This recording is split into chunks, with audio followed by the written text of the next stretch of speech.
So when did the phrase "I feel like" become a weapon against facts? And like, how did emotional validation replace actual rational thought as the highest virtue? I mean, what's going on with that? I think that's just another way to shut people down so that you don't have to be told you're wrong. The cult of feelings. The cult of feelings. This is the Gen Existentialist podcast. My name is Scott. And I'm Bunny. And we're talking about when emotion replaced reason. And we called it authenticity. Don't you hate that? I kind of do. And that's even coming from me as a songwriter, a poet, an artist, someone that floats on the sea of emotion. And yet, sure, in true Gemini fashion, trained in logic and reason and philosophy. So I dig both sides, but there's a certain point where I feel like just because somebody says, well, I feel like this is X is Y. No. Yeah. No, they're not. There is an objective reality too, you know. I think we've mentioned this in the past, where in the past you used to know who the good guys were and the bad guys were. Yeah. Just because of the color of their hats. Well, now it's this whole, I think it has to do with this whole idea of moral ambiguity. Now, where everything is a shade of gray, you know, well, the bad guys aren't really bad guys and the good guys aren't really good guys. And, you know, my feelings trump everything because truth is subjective. I hate the idea. Not. It's absolutely not. Once again, I say I will take you to the highest building and toss you off, and you can tell me what you think about the truth of gravity. You know, is it subjective? How'd that work out for you? So, but how did we get here? I mean, you can trace a little bit of a path from like the age of reason through pop psychology. But how did we get to today? Is it social media? Is it the fact that everybody's got a voice screaming into the void, whereas it used to be just you sat in your bedroom and screamed into a pillow? I mean, you paid a psychiatrist $100 an hour to go scream into their pillow. Yeah, exactly. Yeah, I mean, I think that has something to do with it. I think the fact that we really have lost our way morally is a lot of it. I mean, everybody thinks everything is a shade of gray. So everybody thinks everybody's feelings are valid. And they may be valid to you, but let me tell you something, Buttercup. Don't get your blouse in a wad. You know, that's not the way it works. This is a Gen X take on it, though. Yeah, very much so. We are the Gen Existentialists, after all. But I think the fact that we moved toward emotional awareness, which was very positive. You know, you don't have to be macho. You don't have to just not cry. You can show emotion, and emotions are valid. Sure. But somehow we took it a little bit too far to the other extreme, where somehow we ended up with emotional supremacy. Oh, yeah. And that's where things have gotten kind of out of whack, I think. Well, I think not everybody's ideas and opinions are valid. No. I mean, this elasticity of world, you know, the world view right now, where we do swing from one extreme to another. Yeah. Like there's really no happy middle ground where everybody meets and talks about their feelings.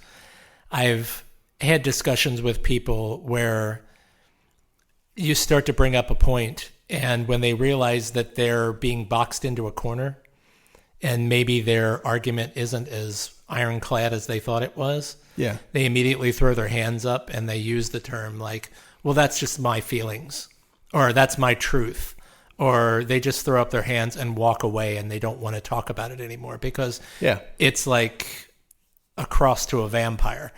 They can't look at themselves, you know, in the mirror because they have no reflection. Well, I think some of it is that whole refusal to be contradicted. Like, sure, I'm right because I feel this way, and that's not necessarily the case. No. Especially if you're talking about something that affects other people. Now, you can tell me, I feel like I don't like the weather. Sure. That's fine. That's your feeling. That's your opinion on something. Yeah. If you try to tell me that the clouds are silver instead of dark gray. Well, that's subjective. Kind of. Depends on how you see them. If you try to tell me the sky is green, now we've got a problem. Now you're colorblind. You're colorblind or there's something else going on. So there are levels of truth, and I think that exacerbates the problem. Well, that's not really truth, though. Once again, if it's truth, it's not subjective, in my opinion. I mean, truth is just a universal truth. Yeah, well, the color of the sky is a universal truth because it can be proven through lenses and scientific means, regardless of what your eyes see. Well, yeah, through our vision spectrum, but through the spectrum of a dog or a fish or God knows what else, it's going to look different. Potentially, yes. Yeah. Is that your truth? Well, and one of my favorite bands named their 5th album, This Is My Truth, Tell Me Yours. I think that's very telling because it was Manic Street Preachers. Okay, so you got to tell people who it is. Yeah, it was Manic Street Preachers. All right. And that album was much more personal and in many ways more political, and they're a very political band. But it was very much about truths and how we see the world. I think nowadays everybody wants you to bend to your feelings or bend to cater to my feelings because they're super important. To you. Yeah, exactly. That's right. I always say, suck it up, Nancy. You know, I mean, I understand that your feelings mean a lot to you. Yeah. But you can't expect the world to kowtow or to bend around your feelings. For me, it's one of those things like, and magazines used to do them, websites do them now, like 100 best guitarists, 100 best bassists. Bruh. And all they are is a list, you know, some of them giving descriptions of the musicians and why they think they're in this particular place. All they are is the earliest versions of clickbait. Well, it's a subjective list. Yeah, it's a subjective list, but it gets people talking, and that's what emotions do too. Think about it. Most of the arguments you have about things that in which there is an objective truth, you're not arguing about the truth. You're arguing about your particular vision of it and how you see it. No, you're arguing your position. Yeah, I mean... And see, I don't even do that anymore. I don't even click on those lists. No. I don't care because there is no objective reality. You know, who's the better bassist? Stu Hamm, Jaco Pastorius, Victor Wooten. There is a collective reality, though, and that's what you call a Hall of Fame. Things like that where people collectively decide this person is of high quality to be remembered. You could say in a fame situation. Who are or were the masters. Yeah. But as soon as you delineate them into a like 1, 2, 3, 4, that's when you run into problems. Oh, that's where it becomes subjective. Yeah, and but there's no reason for that. Yeah, collective truth is they are good enough to have made the list. Or a collective truth is they're good enough to be celebrated in a Hall of Fame or remembered in the annals of history, whatever. You know, and collective truth is what becomes truth in a lot of ways. You know, it becomes it's a universal in your collective. Yeah, I don't even fall into that stuff anymore because like it's not up to me to shine your emotional armor. Mm-hmm. If you put that list out, good for you. I literally don't care. Yeah. I think the thing that's hardest right now is that people who use that hurt my feelings or you're not taking my feelings into, account, the way that people use lines like, well, that's just racist, or that's just what it's a way to shut the argument down. It's putting up a wall to keep another person out or in. Yeah. Well, and there's a left turn right there. It's kind of, how do we market that emotion? Because it's like social media monetizes that outrage, sympathy, the moral injury that happens when someone disagrees or when someone thinks. It's the reason that colleges have safe spaces now, which is ludicrous to the Gen X mind, or it should be, if it isn't, where it's like, oh, somebody brought up a point that I feel strongly against in college, of all places. Yeah. So I need to run out of the class and go find a place to color in my adult coloring book, or to go play with Legos in the corner, or to maybe just sit and have a good cry into a pillow. You know, when did it get to a point where, I understand if you're in a situation where you feel like maybe some sort of mob instigation is going to be taking place. You know, oh, it's mob justice. Oh, there's people that are starting to get violent and going to react on things that I don't believe in. Mm-hmm. By all means, get up and remove yourself from that situation if you don't feel strongly or comfortable in that situation. But the idea of just a marketplace of ideas is gone. Yeah. There's no such thing as a marketplace of ideas anymore. There's a marketplace of feelings. Right. I think one of the things that we've forgotten to do, or at least I'm going to go ahead and say it, younger generations have forgotten to do, is listen. Just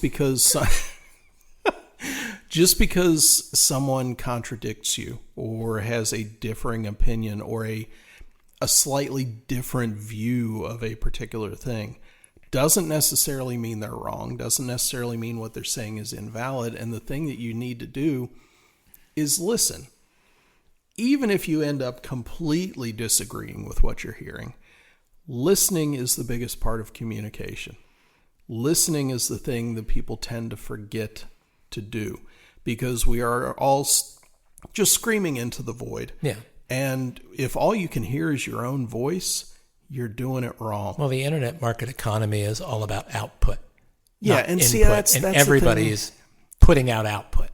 I mean, I'm fully Gen X. The world is my safe space. It is, because I'm fully Gen X. There is no safe space. Every place is a safe space, because I generally don't get offended by much at all. Mm-hmm. There are very few things that'll rankle me. I'll listen to you make whatever statement you want to, but I'll listen. I'll tell you if I disagree. Oh, he has. It's true. You know, but I will listen, because maybe I'll learn something. Maybe you'll have the one key fact that I didn't know, and that's why the world's my safe space. I don't need any place to crawl into and color, although I did like coloring. You know, but yeah, I mean, feel free to color. Just don't use that as an excuse to get out of class. Just don't use my crayons to do it. It hurts your feelings? Yes, absolutely. Well, it would offend me, especially if I didn't have a sharpener for my crayons. I'm feeling very periwinkle blue today because somebody stole my crayon. I'm feeling very claret and blue. Oh, there you go. Has there been, I guess, with feelings in general, like a generational shift? Like, we'll start with boomers, our predecessors. Mm-hmm. Boomers had feelings. I think we in Gen X kind of mocked feelings. You know, sure. Oh, you feel that way? Eye roll, walk away. Millennials kind of branded having feelings. You know, like spray painted it across their shirt. Gen Z just invests in live streams feelings. Sure. And I don't get that, because feelings to me, go to bed, old man. They're more personal. Yeah. I don't need to broadcast how I feel. If I'm happy, I'll smile. If I'm feeling down, you'll know it. You have two sources to blame for that. You have Tumblr and you have TikTok, are the two biggest offenders of the mentally ill just showing their ass to the world. Mentally ill. Okay, showing their ass to the world. Let's just throw this out. There's nothing wrong with mental illness. You should be. Many of us. It makes me feel bad when you say that. It makes me feel bad when you say so. No, I'm serious. I watched a woman have a complete meltdown the other day. And this woman was old enough to know better. You know, I mean, this isn't like a little kid having like, well, look at me, I'm an idiot. This was a grown married woman, had a complete meltdown, and decided to film it, of course, and put it on TikTok, because that's the commodity Which immediately nowadays. Makes me question stuff. Because she had just come to the realization that her husband was bigger and stronger than her and could kill her if he felt like it. And I'm like, yeah, and I mean that's the world. The world is full of people that are bigger and stronger and scarier than you. That kind of epiphany usually happens on a playground in grade school. Exactly. Maybe there are people that are bigger and stronger. They should have punched you in the nose ring way back in 5th grade or something instead. And that's the thing. For everyone, yeah, there is always someone bigger or stronger. Oh, the world is one big pecking order, baby. You know, I mean, you're either pecking or you're getting pecked. So it's all good. I don't agree with that. I'm just saying that's we're a civilized position. Society. You don't have to peck if you don't want to. We're a civilized society. We have to go on live streams and cry. If somebody's pecking me, I'm certainly going to video it. Yeah.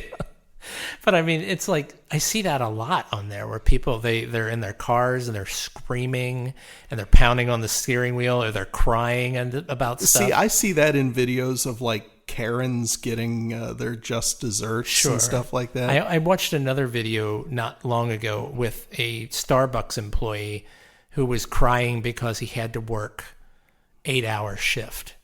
Oh, God. And he was in the actual Starbucks in the back room, and all the other Starbucks workers were consoling him.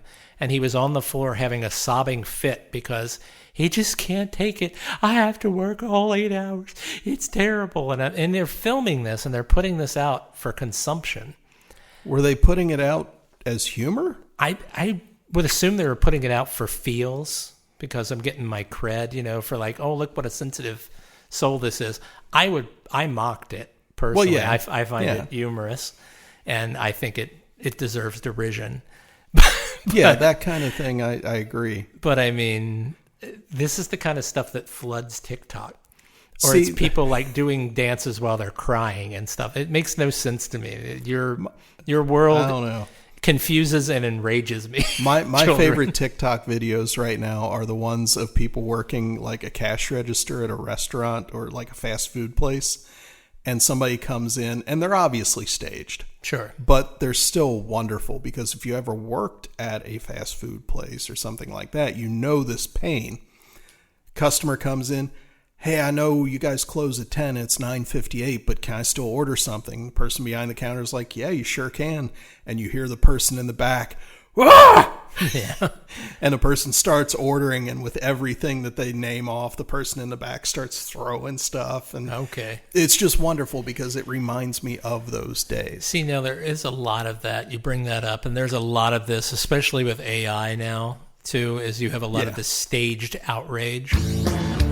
Yes. And this, phony, I mean, they were always doing phony stuff, like the things where somebody would give money to a homeless person, but of course they'd be filming it. They have a third person filming it. And right. Look what an altruistic person I am. I'm wonderful. Yeah. I'm going to go in the store and I'm going to buy $200 worth of donuts or whatever. I want to buy all your donuts because I'm giving them to the homeless. And take them out and throw them at homeless people. Yeah. Well, if you're doing that, then I'll give you an extra 100 because and you don't have to pay for it because it's such a good deed. And then we're going out and we're stuffing them in homeless people's toothless maws. You know, I mean, yeah, it's this kind of phony baloney thing.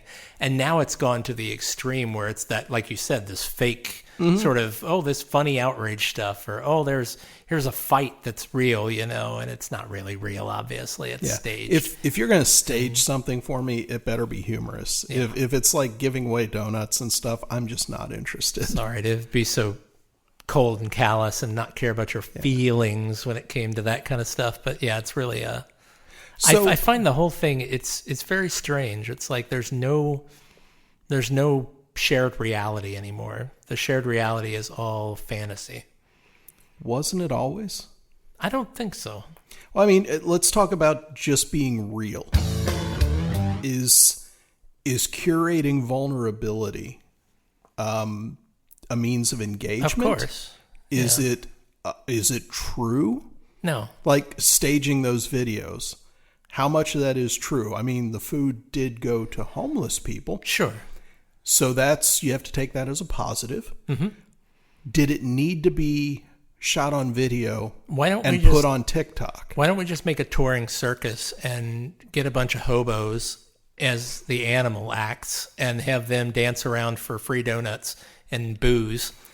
Because all you're doing is you're using these people as emotional pawns. You're using them as exactly. characters to boost your own self-worth. Exactly. And that's obnoxious. what I hate about those kind of videos. And a lot of these skip past them. Yeah, a lot of these people, they'll go on and on about, well, it's such a good act and it inspires other people. A good act would be taking a couple of those homeless people, helping them out, finding them a place to stay for a while, helping them find a job, helping them get back on their feet. You could even just buy them donuts, or and you not could just film give them a donut. and just not film it and just do it once a week. You bring them a donut.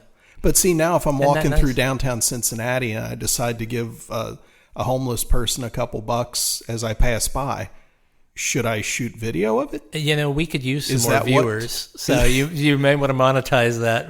Is that what society has come to? It's not about. It's this weird kind of savior complex. And I would call it a white savior complex because that's the usual vernacular here it is. But it's every color has this sort of savior complex where they're like, look at me, I'm doing these wonderful, virtuous things, but they're actually just doing it for themselves.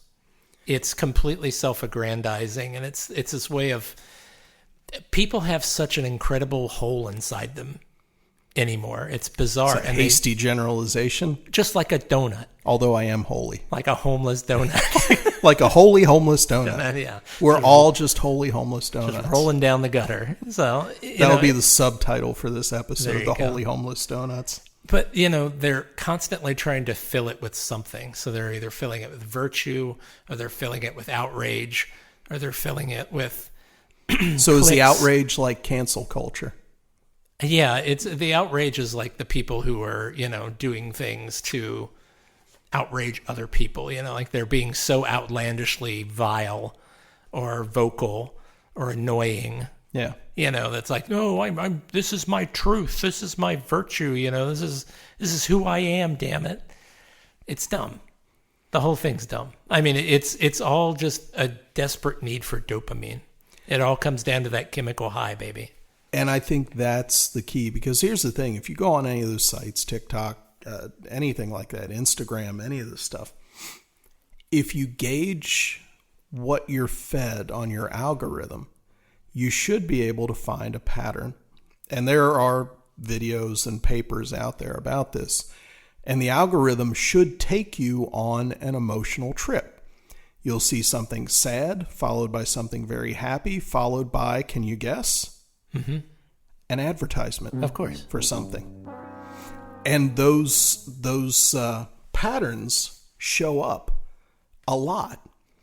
And so obviously those websites need that content. So you're going to get more views, you're going to get more hits, things are going to be seen more. We want more of that content because we need to place it in these spots to drive this other content to take people on an emotional roller coaster ride, because truth doesn't matter. It's about feelings, because feelings will make you, when you see that advertisement for that thing that you talked about, that your phone picked up on, you're going to see it and go, wow, I guess I do need that now. Yeah, to make me feel better. Exactly. The algorithm is like one big casino. Yeah. It pays out every once in a while, and then it keeps almost paying out and almost paying out. Yeah. And that's how they farm you guys to keep creating more stuff. And things like TikTok, these videos and that, this is an emotional slot machine. Yeah. And you're playing it, and like you said, sometimes you get 3 cherries, and sometimes you get 2 sevens and a cherry, and you feel bad.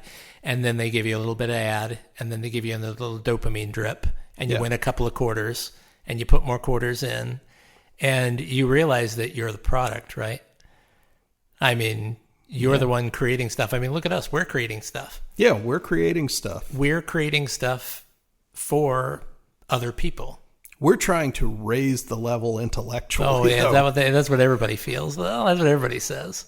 Yeah, the guy giving donuts to homeless people was trying to raise the intellectual level. He's trying to raise the moral level of the world by saying... He's trying to raise himself to influencer level, so he's getting paid for giving those donuts away. He is getting paid. That's the only reason anybody spends $100 on, Big Macs or whatever, just on a whim, because they know they're going to make $600 back on that investment. Exactly. It's this, like I said, it all comes down to the almighty D, not the dick. but the dopamine. Ah, okay. My head went in the wrong direction. Like, really? Does it?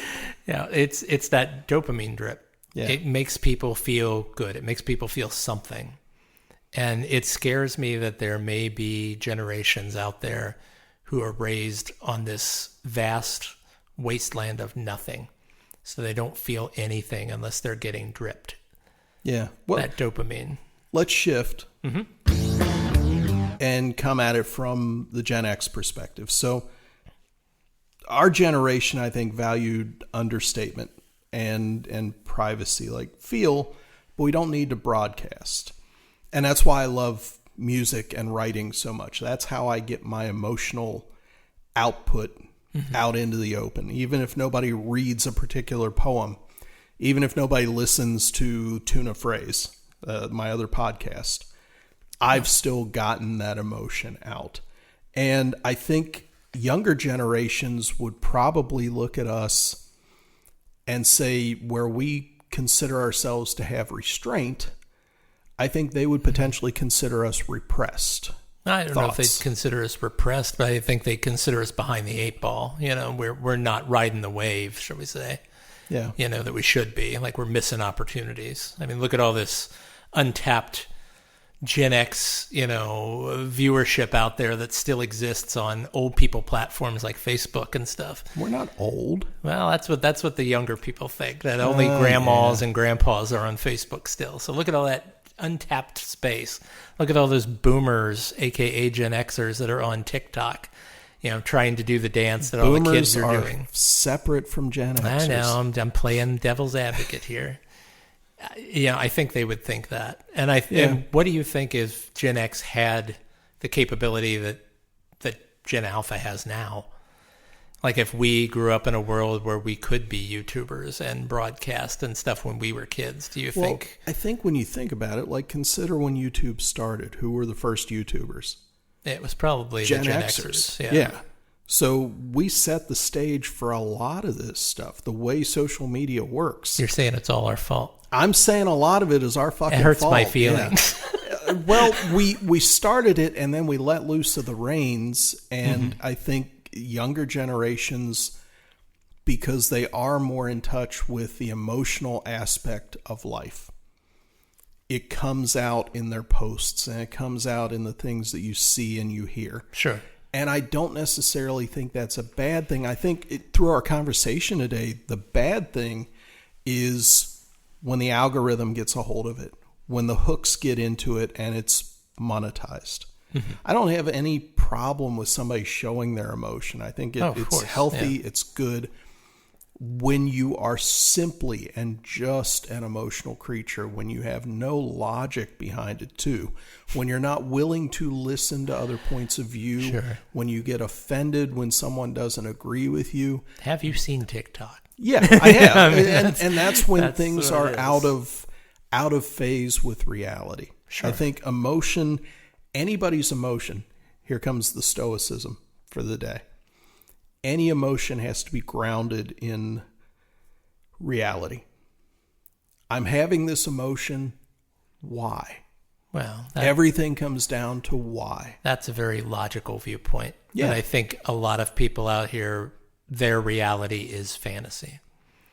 And that's a problem. And reality is subjective to them. That's why people have the sort of strange proclivities and manias that they have nowadays that you see cropping up. Proclivities and manias. Yes. Today on Self-Help Podcast. When a person thinks that they're a horse and they run around on all fours and gallop around their yard because they believe that they are really a horse. That's my true inner self. And this happens. I mean, this is not just fantasy. I've seen video evidence of this. It's not AI. That's what some of these people think. And this is the kind of weird, subjective reality this is they the kind live of in. Bullshit that Republicans got a hold of one video and said public schools are putting litter boxes in because kids think they're cats. No, one kid may have thought he was a cat and his parents might have given him a litter box, but it's not like school districts are doing this shit. Yeah. And that's where the problem happens, because people take one little thing and think, that's reality. No, it's fucking not. So he Do your fucking research. He immediately went to Republicans. Think about that, folks. I'm going to. He immediately use that castigated as a campaign platform. He immediately castigated an entire group of people based on a subjective reality. Who used that subjective reality and turned it into Who exposed a big that banner showing this is happening all over? No, it's not. We think it is. Believe us, this is happening all over. No, it's really not. Yeah, it's happening in schools. Sure. No. I think either side will use whatever chink in any armor they can find. And the simple fact that something like that even did happen in reality is it exposes a chink in your armor. But it's those kind of things where something small happens and it's portrayed as being a huge thing. Isn't it ludicrous that certain things happen at all? At all. Yeah. I mean, yeah. Isn't it a sad statement on reality that certain things are even allowed to exist in some sort of Yeah. This weird vacuum, So,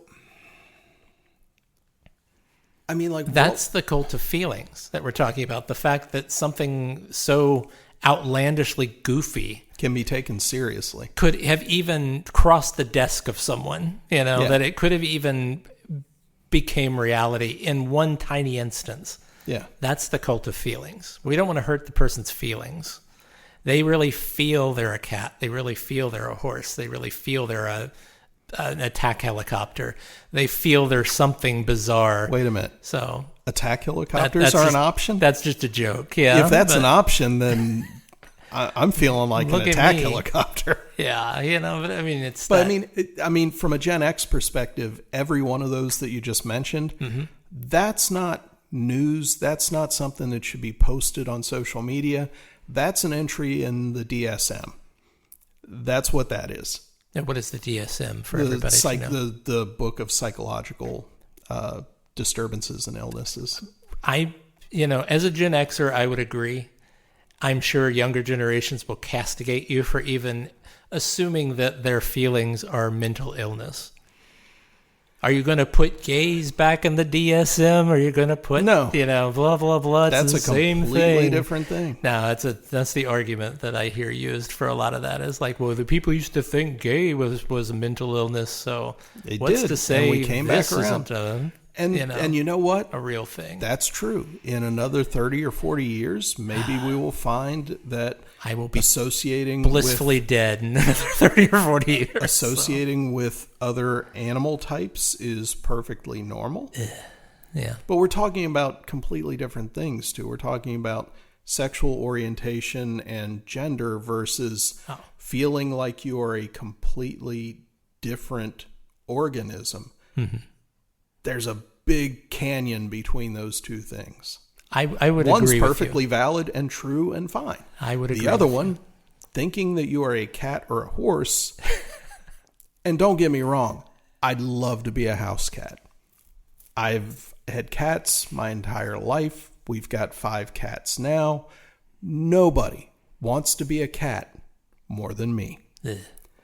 But do you really want to have to lick your own butthole to clean yourself? If I can spend the day, if I can spend the day lying in the sun, sure, you can do chasing that now. A toy mouse. But see, that's the whole thing. Well, you can lie in the sun. You can chase a toy mouse if you want. People may I can't lick my own genitals. Well, I'm not do you that really flexible. want to do that? I mean, that's the question. Probably not. You can live. You can live like your favorite archetype, whatever it is, but that doesn't make you your favorite archetype. Even if I feel like it does. It's like I could live like a Viking, but it doesn't make me a Viking warrior. It makes me a guy LARPing. It's the same thing, The fact that we've taken this topic into LARPing, which for anybody that doesn't know, it stands for live action role playing. Yeah, I mean I am all in now. That's what I consider furries. I mean, it's LARPing. I'm LARPing as a dog or something like that. I don't know. I mean, you're not really a dog. You're just a person in a costume. Yeah? Pretending. You just made furries like you validated furries. It's just LARPing. Yeah, I mean, I don't have any interest in it, but yeah, it is LARPing. I mean, it's the same thing as like people going to the Ren Fair and dressing up. Are there furries that dress up as like giant chickens? I have no idea. We I need know to do very this as a little about topic. the furry world, so We need to get a couple guests on that are furries. okay. Maybe not. I could just see that going off the rails. That would be in weird. horrible ways. Yeah. Horrible ways. But who knows? Hey, are you a furry out there? Are you listening? Are you in the cult of feelings? Are you a furry, or are you both? Or are you just feeling furry? Yeah, why Do you not need drop? a shave? Yeah, exactly. And I think with that, we've kind of we painted ourselves into a corner. On that one. definitely painted ourselves into a corner. So the cult of feelings, emotion. I don't think emotion replaces reason, but I think our current state has a lot of people believing that emotions can be validated as reality. Yeah, I think unfortunately that people aren't being taught. They're not being taught ethics. They're not being taught philosophy. They're not being taught logic. Yeah. They're being told that their emotions are valid just like everything else. And, to some extent, you're right. Your emotions are valid. Yeah. But they don't bend reality around you. You have to work. What's the famous line? We live in a society. It's like, you live in a society. So you have to fit in. I'm sorry. It's true. You have to fit into a point. And people who like you and you get to be friends with them and they fall in love with you and they will validate your feelings. Yeah. But it's not for the milkman, if they even have those anymore.